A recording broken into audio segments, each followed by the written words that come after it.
नमस्कार विद्यार्थी मित्रांनो, मी कल्याणी लोकायन आयएस अकॅडमी मध्ये तुमचे स्वागत करते. तर आपल्या वीकली करंट अफेअर्सच्या सिरीज नुसार हे आपलं 6वं सेशन आहे. चला तर मग सुरू करूया experience the current with Kalyani. तर मित्रांनो, आज आपण बघणार आहोत ग्लोबल पीस इंडेक्स बद्दल. सगळ्यात पहिले institute for economics and peace यांनी ग्लोबल पीस इंडेक्सची 19वी आवृत्ती नुकतीच प्रकाशित केलेली असल्यामुळे सध्या हा इंडेक्स फार चर्चेचा विषय आहे. ग्लोबल पीस इंडेक्स मध्ये बेसिकली काय बघितलं जातं की जगातील सगळ्या देशांची शांतता आणि सुरक्षितता या बाबतींमध्ये त्या देशांची सद्यस्थिती काय आहे हे या इंडेक्स मध्ये बघितलं जातं. त्याच्यानुसार एकूण 163 देशांचा या इंडेक्स मध्ये समावेश आहे. किती देश?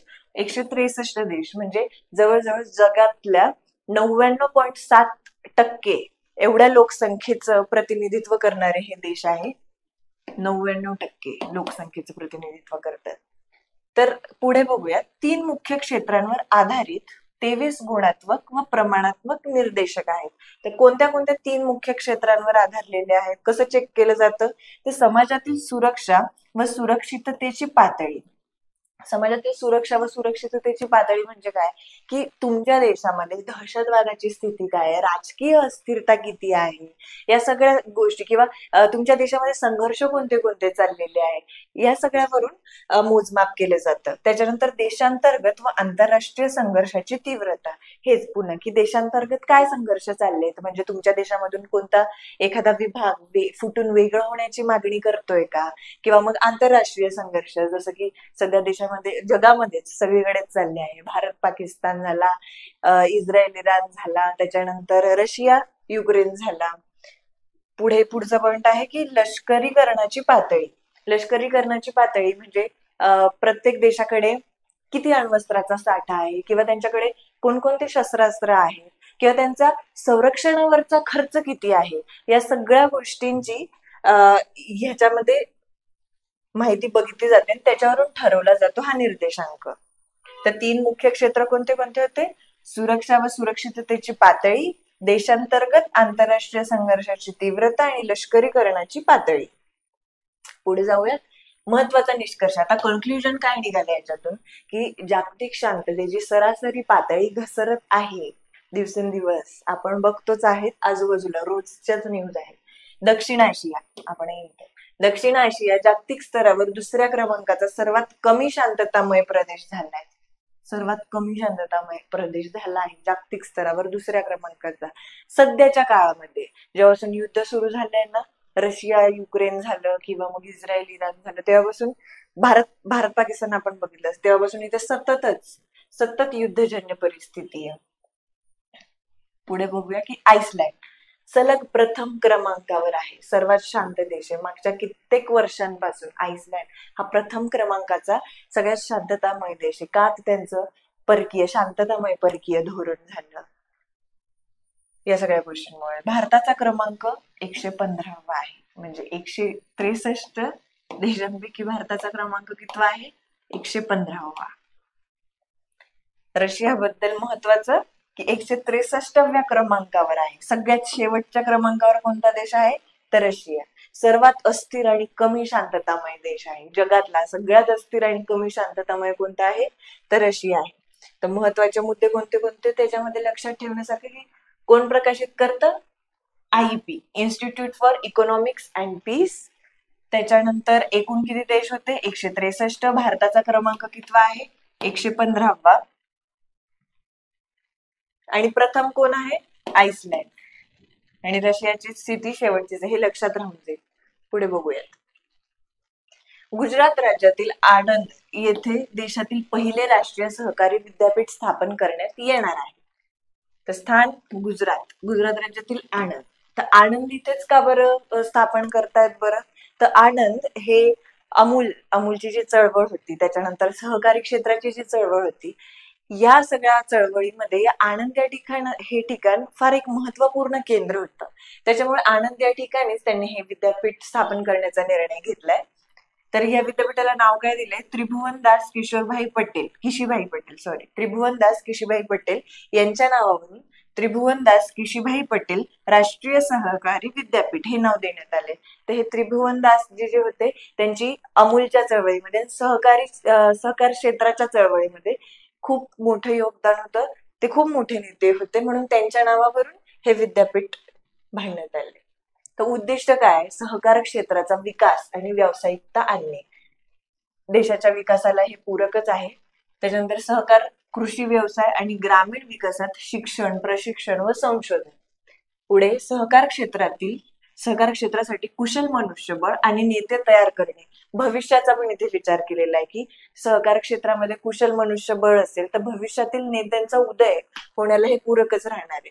नवीन संशोधन आणि नवीन उपक्रमाला पण प्रोत्साहन दिलं जातं. महत्व काय? तर भारताच्या सहकार चळवळीसाठी हा एक प्रमुख टप्पा आहे हे विद्यापीठ. ग्रामीण अर्थव्यवस्था आणि समाजाच्या सक्षमीकरणामध्ये मदत होणार आहे याच्याने. पुढे बघूया की आस्था पुनिया या भारतीय नौदलाच्या लढाऊ विमान उड्डाण शाखेत सामील होणाऱ्या पहिल्या महिला अधिकारी आहेत. इतिहास के सुनहरे पन्नों में ये लिखा जाएगा की आस्था पुनिया या पहिला महिला अधिकारी ठरलेल्या आहेत. तर यांचं प्रशिक्षण पूर्ण कधी झालंय? तर त्यांनी हॉक 132 ऍडव्हान्स जेट ट्रेनरवर आपले प्रशिक्षण यशस्वीरित्या पूर्ण केलेलं आहे. कुठे? हॉक 132 ऍडव्हान्स जेट ट्रेनरवर. विंग्स ऑफ गोल्ड हा सन्मान त्यांना मिळालेला आहे. जे अधिकारी हे प्रशिक्षण पहिल्या टप्प्यातलं पूर्ण करतात त्यांना हा विंग्स ऑफ गोल्ड सन्मान दिला जातो. 3 जुलै 2025 रोजी विशाखापट्टणम येथील INS देगा येथे त्यांना विंग्स ऑफ गोल्ड या प्रतिष्ठित सन्मानाने सन्मानित करण्यात आला. हा त्यांना सन्मान दिला गेला म्हणूनच आस्था पुनिया या चर्चेत आल्या, चर्चेचा विषय बनला. पुढील टप्पा काय आहे? आता त्यांची प्रायमरी जे प्रशिक्षण होतं ते तर त्यांचं पूर्ण झालं. आता पुढे काय? तर पुढील टप्प्यात ते आता पुढे एका वर्षाचे प्रगत लढाऊ प्रशिक्षण घेतील आणि त्यानंतर त्यांना MiG-29K किंवा राफेल M सारखी लढाऊ विमाने उडवण्यासाठी नियुक्त केले जाईल. म्हणजे ते आता डायरेक्टच फ्रंट लाईनवर येतील ज्यावेळेस ते त्यांचं पुढच्या टप्प्याचं प्रशिक्षण पूर्ण करतील. ही महिलांसाठी पण अभिमानाची गोष्ट आहे. नौदलातील बदल. यापूर्वी महिलांना फक्त टोही विमाने आणि हेलिकॉप्टरच उडवण्याची परवानगी होती. टोही विमाने आणि हेलिकॉप्टरच उडवण्याची परवानगी होती. पण आस्था पुनिया यांच्यामुळे आता लढाऊ भूमिकांमध्येही महिलांचा प्रवेश निश्चितच वाढणार आहे. प्रेरणास्थान. त्यांचे हे यश नारी शक्तीचे प्रतीक असून संरक्षण क्षेत्रात महिलांसाठी नवीन संधीची दारे उघडणार आहे. त्या मूळच्या कुठल्या आहेत त्यांच्याबद्दल थोडंसं जाणून घेऊया. तर ते UP मधील मेरठ येथील रहिवासी आहेत आणि त्यांनी अभियांत्रिकीची पदवी घेतलेली आहे. पुढे बघूया. सगळ्या जगातल्या प्रत्येक मराठी माणसासाठी अभिमानाची गोष्ट असावी अशी ही पुढची बातमी आहे की छत्रपती शिवाजी महाराजांचे 12 ऐतिहासिक किल्ले युनेस्कोने जागतिक वारसा यादीमध्ये त्यांचा समावेश केलेला आहे. सध्या चर्चेत का? छत्रपती शिवाजी महाराजांच्या जीवनाशी संबंधित 12 किल्ल्यांचा युनेस्कोच्या जागतिक वारसा यादीत समावेश करण्यात आलेला आहे. हे किल्ले त्यांच्या ऐतिहासिक, सांस्कृतिक आणि स्थापत्यदृष्ट्या अनमोल योगदानासाठी ओळखले जातात. हे किल्ले फक्त स्थापत्य शास्त्रासाठी म्हणून उपयुक्त नाही, तर हा पूर्ण मराठ्यांचा इतिहास आहे, शिवाजी महाराजांची गाथा आहे. ह्याच्यामध्ये त्यांच्या उत्कृष्ट जे त्यांचं राजकीय धोरण होतं, मुत्सद्देगिरीचं, ह्याचं प्रदर्शन होतं. जागतिक वारसा स्थळांमध्ये समाविष्ट झालेल्या या यादीत महाराष्ट्रातील कोणते कोणते किल्ले आहेत? रायगड, राजगड, प्रतापगड, पन्हाळा, शिवनेरी महाराजांचं जन्मस्थान, लोहगड, साल्हेर नाशिक जिल्ह्यातील साल्हेर, सिंधुदुर्ग हा जलदुर्ग आहे, विजयदुर्ग, सुवर्णदुर्ग आणि खांदेरी हे 11 किल्ले हे महाराष्ट्रातील 11 किल्ले आहेत. आणि अजून एक आहे जिंजी, हा तामिळनाडूमध्ये आहे. पण हा जिंजी किल्ला पण मराठ्यांच्या साम्राज्यासाठी फार उपयुक्त किल्ला होता. तर असे टोटल 12 किल्ले यांचा युनेस्कोच्या यादीमध्ये समावेश झालेला आहे. कोणते कोणते? पुन्हा एकदा लक्षात घेऊ. रायगड, राजगड, प्रतापगड, पन्हाळा, शिवनेरी, लोहगड, साल्हेर, सिंधुदुर्ग, विजयदुर्ग, सुवर्णदुर्ग, खांदेरी आणि जिंजी. किल्ल्यांची नावं नीट लक्षात असू द्या मित्रांनो. येणाऱ्या परीक्षांमध्ये कुठे ना कुठे हा प्रश्न अपेक्षितच असणार आहे. महाराष्ट्रातील जागतिक वारसा स्थळे. बघूयात, ते पुन्हा चर्चेत आलेत आता या बातमीमुळे की महाराष्ट्रातले जागतिक वारसा स्थळं कोणकोणती होती. तर 1983 ला अजिंठा आणि वेरूळ या दोघं ठिकाणांना युनेस्कोने जागतिक वारसा स्थळाचा दर्जा दिलेला होता. त्याच्यानंतर 1986 ला धुपेश्वर एलिफंटा येथील लेणी, 2004 मध्ये CST मुंबई, 2018 मध्ये मुंबईचे व्हिक्टोरियन गॉथिक आणि आर्ट डेको वास्तुशिल्प, 2025 ला म्हणजे आत्ताच Maratha military landscape of India महाराजांचे 12 किल्ले या टॅगलाईन अंतर्गत युनेस्कोच्या यादीमध्ये सगळ्या 12 किल्ल्यांचा समावेश झालेला आहे. आणि 2012 ला पश्चिम घाट. तर हे सांस्कृतिक काय होतं की युनेस्कोचे जे वर्गीकरण केलं जातं ना, ते 3 प्रकारात केलं जातं. एक म्हणजे सांस्कृतिक, एक नैसर्गिक आणि तिसरं म्हणजे मिश्रण, मिक्स. सांस्कृतिक आणि नैसर्गिक दोघं ह्यांच्यामध्ये येतात. तर अजिंठा, वेरूळ, एलिफंटा, CST मुंबई, त्याच्यानंतर हे व्हिक्टोरियन गॉथिकचं वास्तुशिल्प आणि महाराजांचे किल्ले, हे सगळं सांस्कृतिक या प्रकारामध्ये मोडतात. फक्त पश्चिम घाट हा जो आहे, जो इतर राज्यांमध्येही पसरलेला आहे, हा नैसर्गिक प्रकारामध्ये मोडला जातो. नैसर्गिक प्रकारात. ठीक आहे. युनेस्को जागतिक वारसा स्थळ म्हणजे काय? जागतिक वारसा स्थळ ही अशी ठिकाणे आहेत जी असामान्य सार्वत्रिक मूल्य या निकषांवर आधारित युनेस्कोद्वारे मान्यता प्राप्त करतात. 3 प्रकार जे मी तुम्हाला बोलली की सांस्कृतिक वारसा, नैसर्गिक वारसा आणि मिश्र वारसा. जो सांस्कृतिक आणि नैसर्गिक दोघं येतो. कांचनजंगा नॅशनल पार्क मला वाटतं ते ह्याच्यामध्ये येतं, मिश्र वारसामध्ये. निवडीचे निकष कोणते? तर ह्यांच्यापैकी किमान एक तरी निकष पूर्ण केलेला पाहिजे युनेस्कोच्या जागतिक वारसा स्थळाच्या यादीमध्ये नाव येण्यासाठी.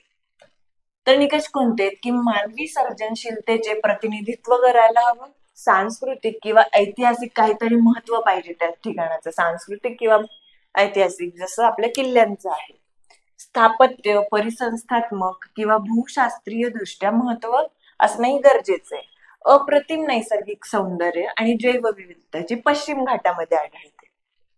महत्वाची माहिती, वर्ल्ड हेरिटेज कन्व्हेन्शन 1972 मध्ये युनेस्कोच्या महासभेद्वारे स्वीकारले गेले. 1975 पासून हे कन्व्हेन्शन अंमलात आलेले आहे. युनेस्कोच्या महासभेने वर्ल्ड हेरिटेज कन्व्हेन्शन 1972 मध्ये स्वीकारलेलं आहे. त्यांचा हाच उद्देश होता की जगामधले असे ठिकाणं जे सांस्कृतिक दृष्ट्या, नैसर्गिक दृष्ट्या महत्वाची असतील त्यांचं संरक्षण केलं जावं, जतन केलं जावं. त्याच्यामुळे त्यांनी 1972 मध्ये हे कन्व्हेन्शन स्वीकारलं आणि जे 1975 पासून प्रभावी झालं, अंमलात आलं.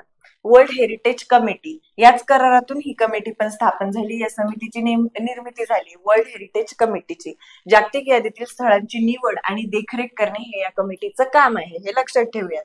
भारताने कधी स्वाक्षरी केली? तर 1977 मध्ये भारताने हा करार स्वीकारलेला आहे. कधी? 1977 मध्ये. तर शेवटी सांगायचं झालं तर मित्रांनो, पंतप्रधान नरेंद्र मोदी यांना ब्राझीलचा सर्वोच्च नागरी पुरस्कार मिळालेला आहे. कोणता? Grand collar of the national order of the southern cross हा प्रदान करण्यात आलेला आहे. 26वा आंतरराष्ट्रीय पुरस्कार. 2014 पासून जसं पंतप्रधान नरेंद्र मोदी पंतप्रधान या पदावर आले तेव्हापासून त्यांना बऱ्याच देशांचे नागरी पुरस्कार मिळालेले. त्याचा आपण स्वतंत्र एक पुढच्या सेशनमध्ये नक्की बघूया याच्याबद्दलची माहिती. पण सध्या की ब्राझीलचा त्यांना सर्वोच्च नागरी पुरस्कार मिळालेला आहे. आतापर्यंत त्यांना 26 आंतरराष्ट्रीय पुरस्कार मिळून चुकले. तर बॉम्बे स्टॉक, पुढे बघूयात की बॉम्बे स्टॉक एक्सचेंजला 9 जुलै 2025 रोजी 150 वर्ष पूर्ण झालेले आहेत. महत्वाची आहे, येण्यासारखी बातमी आहे. ठीक आहे. Celebrating 150 years of empowering capital market दिलेलंच आहे तसं. ठीक आहे. भारतातील पहिली UPI चलित बँक शाखा मंगळुरू शहरात सुरू झाली आहे. फिनटेक कंपनी स्लाइसचे असतात क्रेडिट कार्ड, डेबिट कार्ड पण असतात, त्यांनी ही शाखा उघडलेली आहे. भारतातली पहिली UPI चलित बँक कोणत्या शहरात आहे? बेंगळुरू. पहिली UPI चलित बँक. जे मी फर्स्ट आहे ते लक्षात ठेवायला आहे, तुम्हाला सगळ्या सेशन मध्ये सांगते, ते लक्षात ठेवा. ब्रिक्स शिखर परिषद 2026 चे आयोजन भारत देशात करण्यात येणार आहे.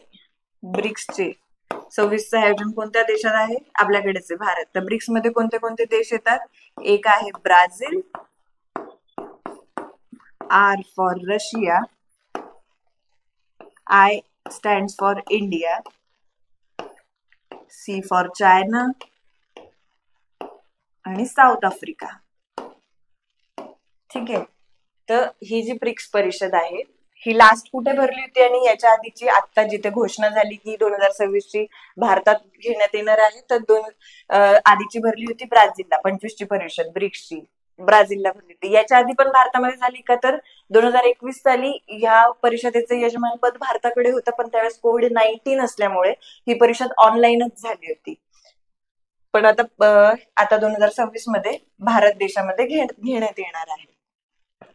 पुढे जाऊयात. आशियाई पॅरा तिरंदाजी चॅम्पियनशिप 2025 मध्ये भारत दुसऱ्या स्थानावर आहे. आशियाई पॅरा तिरंदाजी चॅम्पियनशिप 2025 कोणत्या देशात होते? चीन. चीनमध्ये बीजिंग या ठिकाणी स्पर्धा कुठे होते ते पण महत्वाचं असतं. चीनमध्ये बीजिंग ठिकाणी. भारत दुसऱ्या स्थानावर आहे. पहिल्या स्थानावर कोण आहे? तर ऑब्व्हियसली चायनाच असणार. चीन आहे. ठीक आहे. ऑपरेशन मेड मॅक्स अंमली पदार्थ नियंत्रण ब्युरोने सुरू केले आहे. एनसीबीने कोणतं ऑपरेशन सुरू केलंय? Operation made max. Made max medicine. Made stand for medicine. तर ह्याच्यामध्ये काय आहे बेसिकली की जी जागतिक टोळी आहे जी औषधांचा पण गैरव्यापार करते किंवा तस्करी केली जाते औषधांची, त्यांच्यावर नियंत्रण ठेवण्यासाठी एनसीबीने हे नवीन ऑपरेशन सुरू केले, ऑपरेशन मेडमॅक्स. मुख्यमंत्री वृंदावन ग्राम योजना मध्य प्रदेश राज्याने सुरू केली. कोणी? मुख्यमंत्री वृंदावन ग्राम योजना मध्य प्रदेश या राज्याने सुरू केली आहे. याच्यामध्ये बेसिकली खेड्यांना किंवा गावांना, ग्रामीण भागांना समृद्ध करणे हा याच्या मागचा उद्देश आहे.